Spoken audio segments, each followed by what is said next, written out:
এখন বাজে ঠিক 9:20। আমরা আছি জায়গার নাম টাইগার রিজার্ভ। অন্ধকারে কিছু দেখা যাচ্ছে না, শুধু রোডটাই দেখা যাচ্ছে। আর আমরা এখন একটা ব্রিজ পার করলাম। আর এই গাড়িগুলোর লাইট চোখের মধ্যে এমন করে লাগছে, মনে হচ্ছে সামনে কিছু দেখা যাচ্ছে না। দুপাশে একদম ঘন ঘন বন, যে কোনো সময় হাতির হানা হতে পারে।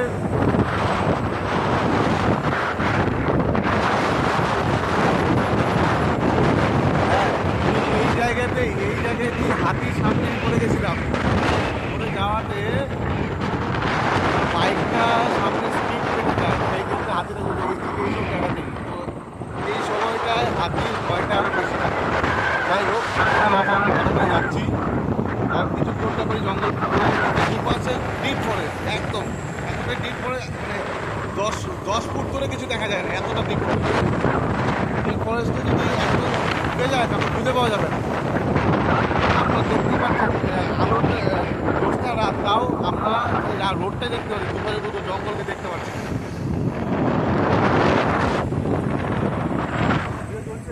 হ্যাঁ,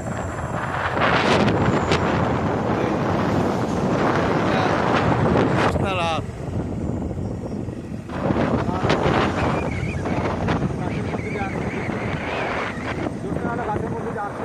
হ্যাঁ, জ্যোৎস্নার আলো গাছের গায়ে পড়ছে, পাতার গায়ে একদম গাছগুলোকে আমরা রূপালি রূপালি মনে হচ্ছে।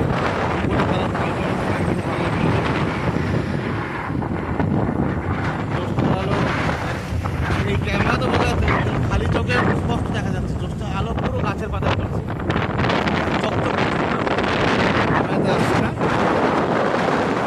আপনারা ভিডিওতে অনুভব করতে পারবেন।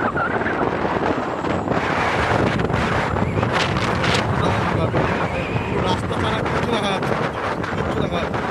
গাড়ির হেডলাইট পর্যন্ত এখানে ফেল। এখন মনে হচ্ছে গাড়ির হেডলাইটের আলো, এই আলো তো মানে কিছুই না।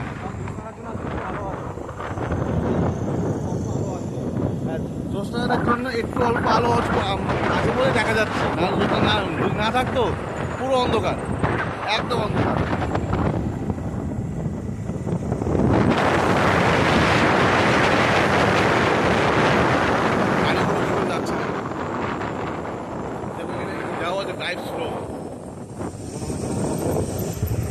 এখন আমরা বঞ্চুকুমারী রাস্তায় ঢুকছি। এটা পুরবস্তির রাস্তা। হ্যাঁ, পুরবস্তির রাস্তায়। পুরবস্তি এটা ঘন জঙ্গল, ফরেস্টের মাঝখান দিয়ে আরও ডিপ ফরেস্টের ভেতর দিয়ে আমরা যাবো।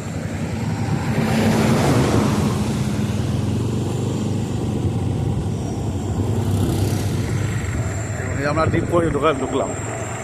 দেখুন,